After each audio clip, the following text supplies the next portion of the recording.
Islam is not what the West thinks it is. While it uses the word religion to gain unobstructed entry into secular, legal, and social frameworks, its goal is not spiritual growth or private belief, it is state control. And wherever Islam gains power, it governs through law, not faith. Iran is the most recent example. In January of 2026, the regime slaughtered an estimated 25,000 unarmed men, women, and children using heavy machine guns and targeted headshots to enforce obedience and suppress calls for its removal. The basis for this can be found in the Koran. Quran 5:33. The only reward of those who make war upon Allah and his messenger and strive after corruption in the land will be that they will be killed, unquote. The Cairo Declaration of Human Rights in Islam, adopted by Islamic states at the United Nations, identifies mankind as Allah's vicegerent on earth. These are agents responsible for carrying out his commands. Those commands are set out in the foundational doctrine. In Islam, to make war upon Allah includes opposing, disbelieving, or obstructing the implementation of his will, even blocking roads. Governance is not optional. It is a religious obligation codified as law. It requires submission, not devotion. Quran 2:30. Behold, thy Lord said to the angels, I will create a vicegerent, a Khalifa, on earth. And they said, Wilt thou place therein one who will make mischief therein and shed blood? While we do celebrate thy praises and glorify thy holy name? He said, I know what ye know not, unquote. Islam exploits a universal human need, but corrupts it. Faith is part of being a human. From prehistoric times, people have reached for something higher, God, gods, nature, the unknown. This universal drive exists across cultures and centuries. It is spiritual, emotional, instinctive, and often transformative. Islam takes this human impulse and corrupts it. It turns faith into a system of obedience, codifies belief into law, and compels submission through fear, replaces spiritual depth with carnal reward. Quran 9:111. Indeed, Allah has purchased from the believers their lives and their properties. In exchange for that, they will have paradise. They fight in the cause of Allah, so they kill and are killed. Quran 56:17-23. There will circulate among them young boys made eternal, with cups and jugs and a glass from the flowing wine, and fruit of what they select, and the meat of fowl, from whatever they desire. No headache will they have therefrom, nor will they be intoxicated. And there will be houris, fair females, with wide, lovely eyes, the likeness of pearls, well protected. The Quranic paradise is not divine, it is hedonistic. It promises virgins, wine, silk garments, and endless physical pleasure. The highest virtue in Islam is not contemplation, mercy, or spiritual enlightenment. It is jihad, fighting and dying in the path of Allah. Quote, a man came to Allah's messenger and said, Instruct me as to such a deed as equals jihad in reward. Muhammad replied, I do not find such a deed. This is from the Sahih Hadith of Bukhari, 2785. This is not a religion, it is a contract. And for those who fight and die in its cause, or remain out of fear of being killed if they leave, or in the West at least shunned, it is conscription. That Muslims profess belief in God is not proof of Islam's truth. It is proof of humanity's nature. Even atheists seek meaning through ideology, cause, or tribe. But in Islam, that longing is exploited and perverted, as were the texts of established and ancestral beliefs, reinterpreted to serve its own claims. What Muslims experience as faith is not because of Islam, but in spite of it. Muhammad said, I have been made successful through terror. This is Bukhari 2977. Quran 480 says, he who obeys the messenger, Muhammad, has obeyed Allah. And Quran 45:18, then we put you, O Muhammad, on an ordained way concerning the matter of religion. The ordained way is Sharia, a system of governance, not faith. In fact, belief is the one thing Islam does not compel. Once it has power and enforcers, belief becomes irrelevant. Sharia applies to everyone, Muslim or not. What matters is obedience to law, not conviction of heart. And that is what sets Islam apart from every other belief system. Apologists may point to Sufism or personal spiritual practices within Islam, but these are the exception, not the rule. Mysticism is reserved for the few, and it's often at odds with the legal core, and historically it is suppressed when it contradicts orthodoxy. The masses are not governed by mysticism, they are governed by Sharia. From the first chapter of the Koran, Al-Fatiha, Muslims are bound by ritual. It is recited 17 times a day in mandatory prayer. It denounces Christians and Jews and affirms exclusive obedience to the Islamic path. Quran 1:6-7, quote, "Guide us to the straight path, not the way of those who earned your anger, such as the Jews, nor of those who went astray, such as the Christians." This is also in the Hadith of Bukhari 782. The word religion is Islam's ticket to ride. It presents itself as a religion to gain the rights and protections reserved for spiritual belief in Western democracies. But this label hides a system of law, punishment, conquest, taxation, political loyalty, and compelled fealty to the group. It gains legitimacy through constitutional protections, but uses that legitimacy to destroy the very system that protects it. In Reliance of the Traveler, a classic manual of Islamic sacred law, a recognized manual of Islamic jurisprudence that is certified by Al-Azhar University, spiritual obligations are eclipsed by political ones. Zakat finances military activities. It designates zakat, these are alms, a pillar of Islam, as funding jihad. Calculated lying to non-Muslims is permitted and may even be obligatory if it benefits Islam. Apostasy is a capital offense. Blasphemy laws silence criticism and dissent. In Western countries, Islam exploits its classification as a religion to trigger constitutional and charter protections. Sharia tribunals have been quietly operating and in some cases even legalized under the banner of multiculturalism, such as under the UK's Arbitration Act 1996 or the Islamic Tribunal established in Texas in 2015. Demands for prayer rooms, halal food, hijabs, Ramadan accommodations in public schools and workplaces are presented either as culture in schools or religious rights in courts. Yet in Islamic states, refusal to observe these same rituals can result in punishment and even death. Unlike other religions, Islam contains binding political, legal, military, and economic obligations.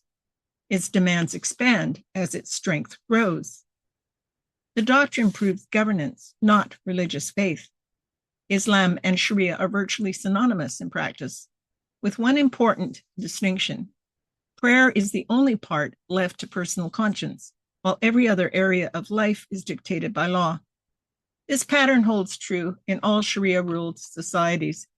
Contracts, speech, gender relations, dress, travel, marriage, finance, punishment, and public order are all regulated by law. Islam demands governance. This demonstrates a core doctrinal truth. Religion is incidental to Islam's goals. Sharia is the objective. In purely spiritual religions, moral rules exist as guidance, and believers choose obedience. In Islam, obedience to Sharia is not optional. Dress codes are legal duties. Dietary restrictions enforce legal penalties for violations. Contracts, commerce, testimony, and inheritance are all governed by Sharia. Criminal penalties, including haddad punishments, are legally prescribed. Speech is regulated, blasphemy is punishable. In such a system, prayer is the only domain left to personal conscience, but this exception is small compared to the totality of obligations imposed by Sharia. Mosques are strategic assets, not just places of prayer. Islamic mosques are not merely houses of worship. From their inception, they were centers of governance, law enforcement, and military planning. Muhammad's mosque in Medina functioned as a courtroom, command center, weapons depot, diplomatic reception hall, and place of execution. It was from this mosque that raids were prepared, punishments were issued, and political rulings were declared. In Islamic doctrine, a mosque is not separated from state function. It is central to it. Modern examples continue this tradition. In Gaza, Iraq, Syria, Iran, and Afghanistan, mosques have repeatedly been used to store weapons, conceal fighters, and launch attacks. The IDF, the Syrian army, and NATO forces have documented military operations in and around mosques being used as tactical bases. This should not be unexpected. It reflects doctrinal and historical continuity. The mosque has always functioned as a strategic asset in Islam's system of governance and conquest. Muhammad issued military commands from the mosque pulpit, urging preparation for battle. Quote, "Strength consists in archery, strength consists in archery, strength consists in archery," unquote. This is from the Sahih Muslim Hadith, 1917. In the Cairo Declaration, 7th century governance prevails. The Cairo Declaration on Human Rights in Islam, 1990, and revised in 2020, identifies the Charter of Medina and Muhammad's final sermon as foundational sources for its conception of human rights. It then lists its articles, quote, "without prejudice to the principles of Islam," unquote. These principles are not defined in universal human terms. They are defined by reference to sacred political texts, meaning Sharia remains operative even when it contradicts internationally recognized human rights norms. The Charter of Medina was Islam's first constitutional document after Muhammad's migration to Yathrib. It did not establish religious belief. It established political authority. It defined the Muslim Ummah as one community to the exclusion of all others. It subordinated Jews and polytheists. It regulated alliances and warfare, and placed Muhammad as the ultimate arbiter in all disputes among believers. The Ummah was not a confessional congregation, but a political bloc. Disputes, governance, enforcement, and alliances were legal matters under Muhammad's authority. Quran 4:59. O you who have believed, obey Allah and obey the messenger and those in authority among you. If you disagree over anything, refer it to Allah and the messenger, unquote. This is governance. Muhammad is acting as head of state, judge, and war leader. Within 5 years, the Jewish tribes of Medina were expelled, subjugated as dhimmis, or killed. The second pillar, cited by the Cairo Declaration, is Muhammad's final sermon. In it, Muslims are commanded to, quote, "hold fast to the book of God and the practice of his prophet, Muhammad," unquote. It affirms that men may beat their wives and that they are prisoners with you having no control of their persons. This is not spiritual counsel, it is legal obligation. The sermon reinforces male authority, permits physical discipline of women, and binds the community permanently to Muhammad's rulings. Quran 480, he who obeys the messenger has obeyed Allah. Quran 33:21, you have in the messenger of Allah an excellent pattern. Now, Muhammad's pattern includes military conquest, political domination, expulsion of populations, and the assassination of critics and opponents. To obey him is not to adopt a private faith. It is to submit to a legal system enforced by power. Where the Universal Declaration of Human Rights begins with the premise that all people are born free and equal, the Cairo Declaration begins with obedience. Rights exist only insofar as they do not conflict with Islamic law. Islam does not place law beneath belief, it places belief in the service of law. Theology functions as the vehicle through which governance is legitimized. Sharia is not a moral framework, it is a system of rule. This stands in direct conflict with the Supremacy Clause of the U.S. Constitution, Article 6, which affirms that secular law is supreme and that no religious law may override constitutional rights. Islamic doctrine does not merely reject this principle, it forbids it.